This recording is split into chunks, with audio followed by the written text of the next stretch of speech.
ओम अज्ञानतिमिरन्धस्य ज्ञानाञ्जनशलाखया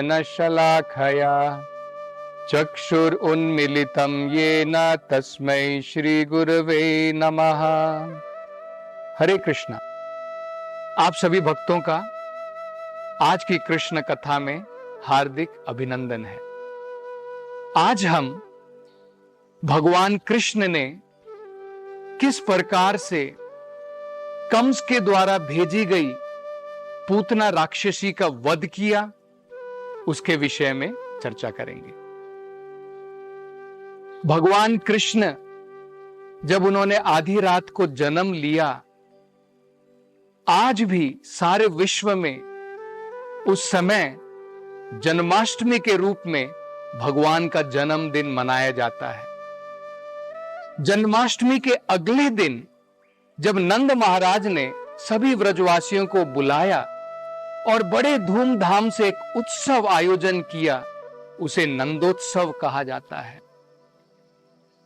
उसके उपरांत नंद बाबा अपना कर चुकाने के लिए गोकुल से मथुरा गए,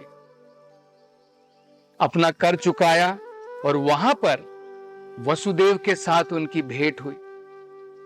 वसुदेव ने तुरंत एक चेतावनी दी। उन्होंने कहा, नंद महाराज, अगर तुम्हारा कार्य संपन्न हो गया है, कृपा करके जल्दी वापस गोकुल लौट जाइए, क्योंकि मुझे लगता है गोकुल में कोई संकट आने वाला है। जब नंद महाराज ने ऐसा सुना तो तुरंत अपने ग्वाल बालों के साथ में वापस गोकुल की तरफ रवाना हो गए।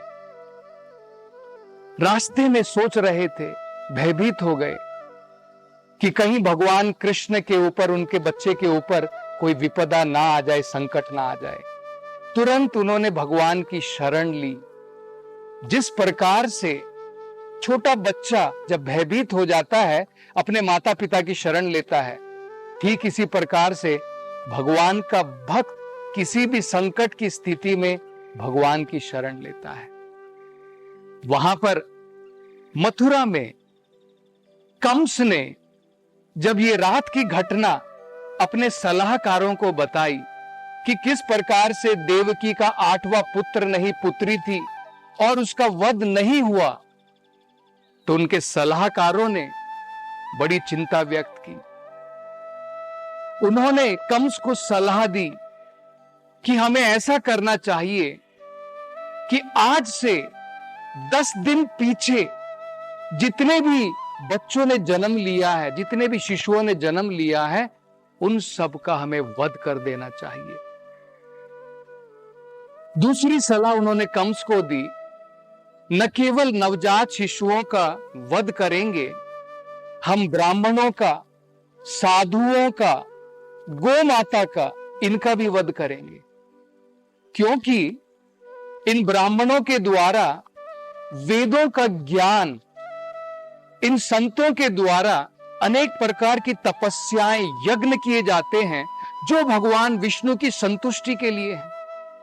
गाय जो है दूध देती है, उससे मक्खन बनता है, उस मक्खन के द्वारा यज्ञ किए जाते हैं।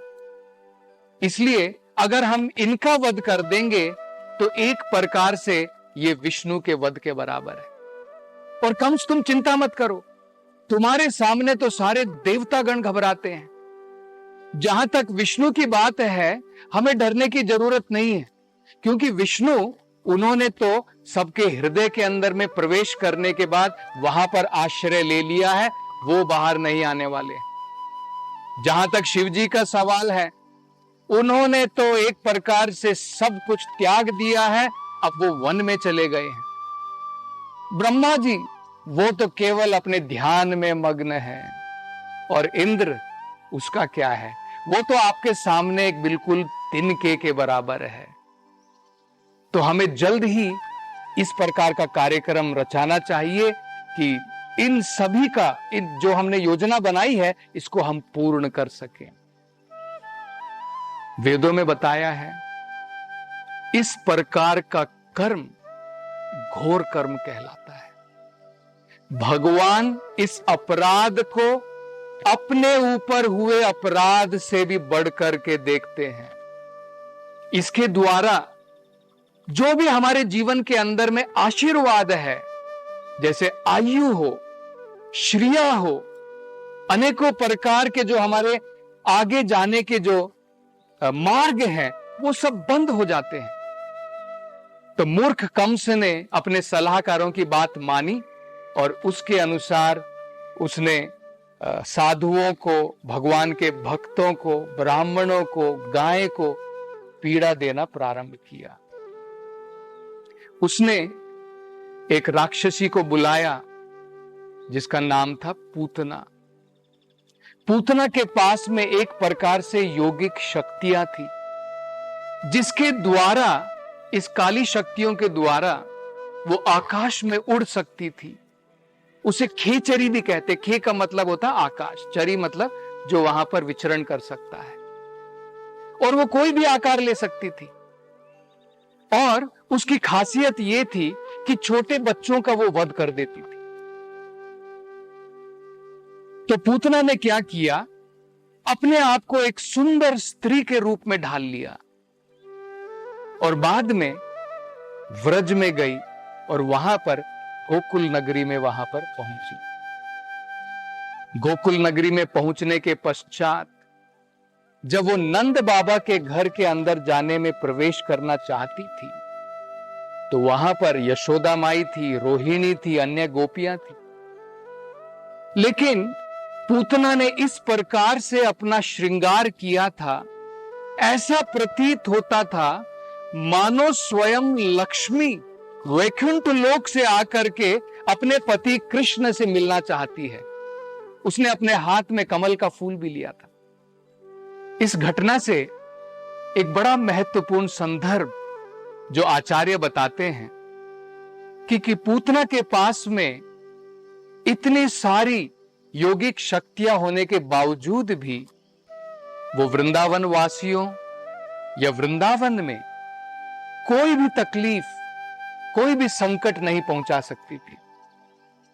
वेदों में कहा है, जिस भी स्थान पर भगवान के नाम का कीर्तन होता है, भगवान के नाम का जप होता है, चाहे हम हृदय के साथ में करें या कोई लापरवाही के साथ में क्यों ना करें, जितने भी वहां पर दुष्ट पदार्थ होते हैं, भूत होते हैं, प्रेत होते हैं, संकट होते हैं, सबका विनाश हो जाता है। तो वृंदावन का तो क्या कहना, जहां पर कण कण में हर एक जीव भगवान के नाम में डूबा हुआ है। तो पूतना जब आगे बढ़ी, उसने देखा कि भगवान कृष्ण एक छोटे बालक के रूप में अपने पालने में सो रहे हैं। भगवान कृष्ण ने पूतना को देखा। पूतना ने देखते ही उसकी समझ में आ गया कि ये बालक कोई आम बालक नहीं है, इसमें बहुत सारी दिव्य शक्तियां छुपी हुई हैं। पूतना को लगा कि ये बालक इतना शक्तिमान है कि ये बालक पूरे ब्रह्मांड का विनाश कर सकता है। इस पूतना की समझ का एक बड़ा महत्वपूर्ण अर्थ हमें समझना चाहिए। लोग क्या सोचते हैं? लोग सोचते हैं हम भी, एक जीव भी कुछ ध्यान लगा करके, तपस्या करके, वेदों का पठन करके हम भी ब्रह्मन हो जाते हैं, भगवान बन सकते हैं। लेकिन यहां पर हम देख सकते हैं भगवान अपने पालने में, भगवान अपनी मां की गोद में भी भगवान है, और पूतना को भी ये समझ थी। उसके बाद भगवान कृष्ण ने जब पूतना को देखा, भगवान ने अपनी आंखें बंद कर ली। इसका एक बड़ा महत्वपूर्ण कारण है। आचार्यों ने बताया है इसके 4 महत्वपूर्ण कारण हैं। सबसे पहला, इस पूतना राक्षसी ने इतने सारे नवजात शिशुओं का वध किया था, इसलिए भगवान कृष्ण पूतना की शक्ल भी नहीं देखना चाहते थे। इसलिए भगवान ने अपनी आंखें बंद कर ली। दूसरा, पूतना अपना कार्य करना चाहती थी कंस के कहे अनुसार। उसने अपने स्तन के ऊपर जहर लगाया था, जिस जहर को पी करके भगवान कृष्ण का अंत होगा। तो अब जब पूतना की समझ में आ गया था कि ये बालक दिव्य है, तो कहीं पूतना पीछे ना हट जाए और बाद में उसकी मृत्यु नहीं होगी, तो भगवान ऐसा नहीं चाहते थे। तो उसका हौसला बढ़ाने के लिए भगवान कृष्ण ने अपनी आंखें बंद कर ली। तीसरा, आचार्य बताते हैं वेदों के अनुसार बालक का वध, साधुओं का वध, ब्राह्मण का वध, वृद्ध पुरुष का वध और कन्या का वध वर्जित है, क्योंकि पूतना एक दुष्ट राक्षसी थी, किंतु एक औरत के शरीर में थी। तो भगवान उसको मारेंगे तो भगवान केवल अपनी आंखें बंद करके ही उसको मार सकते थे। और चौथा, आचार्य बताते हैं कि क्योंकि पूतना भगवान के पास में आई थी, भगवान को अपना स्तन पान कराना चाहती थी, तो भगवान ने उसके एक अच्छे गुण को स्वीकार किया, उसको अपनी मां के रूप में लिया, और इसलिए भगवान कृष्ण ने अपनी आंखें बंद की और उनके स्तन का पान करना चाहते थे। बाद में पूतना ने तुरंत कृष्ण को उठाया और अपने स्तन का पान करना प्रारंभ किया। उस समय भगवान कृष्ण ने न केवल पूतना का स्तन पान किया, भगवान ने उसके शरीर से प्राण भी बाहर खींच लिए। और पूतना राक्षसी जब उसने देखा कि दूध के साथ में, जहर के साथ में उसके प्राण भी बाहर निकल रहे हैं, जोर जोर से चिल्लाने लगी कि मुझे छोड़ो, मुझे छोड़ो। और ऐसा कहते कहते उसको इतनी पीड़ा हो रही थी, घर से बाहर निकली, ग्राम से भी बाहर निकली पीड़ा के कारण, और जंगल तक पहुंच गई। वहां पर जा करके जिस प्रकार से आकाश से बिजली गिरती है, ठीक उसी प्रकार से पूतना धरती के ऊपर गिर गई। और उस समय पूतना की योग शक्ति कुछ कार्य नहीं की और वो अपने असल रूप में दोबारा वापस आ गई। भागवत में उसका वर्णन किया है कि किस प्रकार से पूतना का शरीर जो है लगभग 12 मील लंबा था, और जब वो धरती के ऊपर गिरी, जितने भी वहां पर पेड़ थे, सब के सब पेड़ भी उसके साथ में गिर गए। और भगवान कृष्ण जो है, नन्हे कृष्ण, पूतना के शरीर पर खेल रहे थे। जब व्रजवासी गोपियों ने, यशोदा माई ने ये देखा, तो तुरंत कृष्ण को वहां से उठाया और उन्होंने जो है अपनी गोद में लिया और भगवान को वापस घर पर लेकर के आए। यहां पर नंद बाबा भी अपने ग्वाल बालों के साथ में गोकुल से जब वो वापस लौट रहे थे, तो उन्होंने भी ये देखा कि किस प्रकार से इस विशाल राक्षसी का वध हुआ है। किसी की भी ये समझ में नहीं आया कि किस प्रकार से इस राक्षसी का वध हुआ है। यशोदा माई भी यही सोच रही थी, वसुदेव भी यही सोच रहे थे, नंद महाराज भी यही सोच रहे थे कि इस राक्षसी का वध भगवान कृष्ण के द्वारा नहीं हुआ है। वो तो एक छोटे से नन्हे से बालक है। इसका वध क्योंकि इसने अनेकों प्रकार के पाप कर्म किए हैं, इसलिए भगवान विष्णु ने स्वयं इसका वध करवाया है। तो भगवान कृष्ण की योग माया शक्ति के द्वारा सारे ब्रजवासी इसी भ्रम में थे कि भगवान कृष्ण उनके लाडले बालक हैं और बड़े ही छोटे से बालक के बराबर हैं, वो किस प्रकार से पूतना का वध कर सकते हैं। और इस भय के कारण उन्होंने तुरंत जो है ब्राह्मणों को बुलाया, वेद पाठ वहां पर करवाए और गो माता से जो धूली निकलती है, उस धूली से भगवान कृष्ण के शरीर को धोया। इसके पश्चात गोपियों और यशोदा माई ने मिल करके भगवान के पूरे शरीर को गोमूत्र के द्वारा धोया और भगवान विष्णु के अनेकों नाम का उच्चारण किया, भगवान के अलग अलग शरीर के अंगों को सुरक्षा प्रदान करने के लिए। भगवान को उनके अंगों की सुरक्षा प्रदान करने के लिए इन सब कार्यक्रम की जरूरत नहीं है, लेकिन भगवान अपनी इस लीला से ये समझाना चाहते थे कि भगवान के नाम का जप और गो माता उनका क्या महत्व है। इसके पश्चात सारे के सारे ब्रजवासियों ने मिलकर पूतना के शरीर को, जिस प्रकार से हमारे सनातन धर्म में शरीर को जलाया जाता है, उसी प्रकार से पूतना के शरीर को जलाया गया।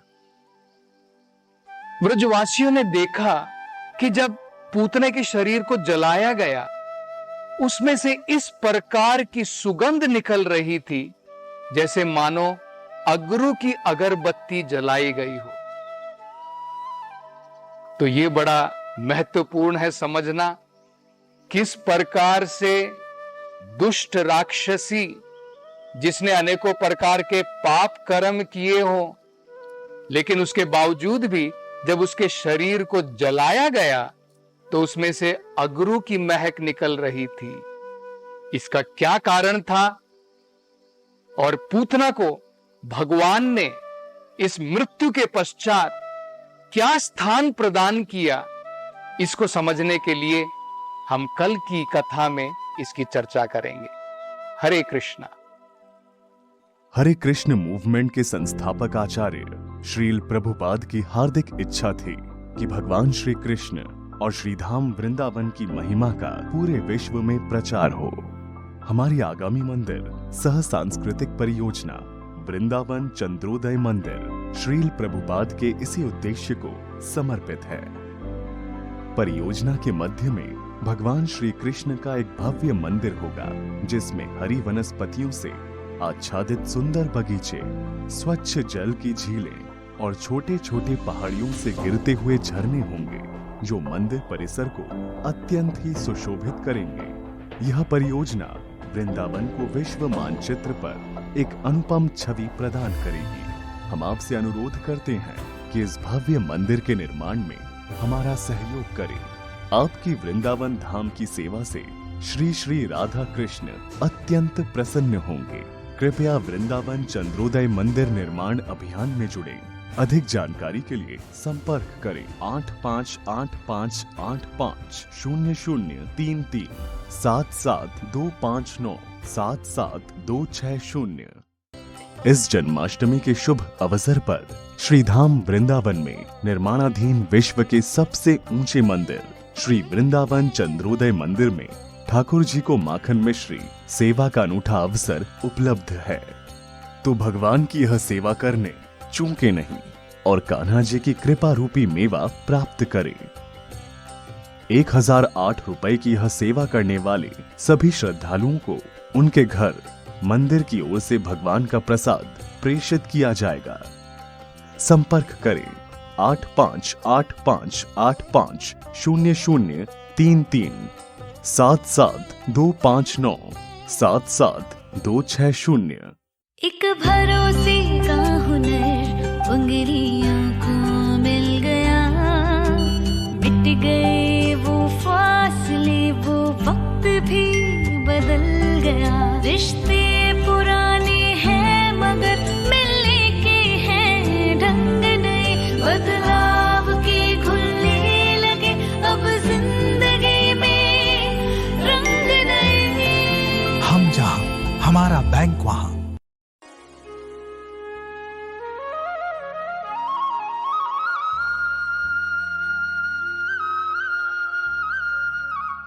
हल्दीराम परिवार की ओर से आप सभी को जन्माष्टमी की हार्दिक शुभकामनाएं।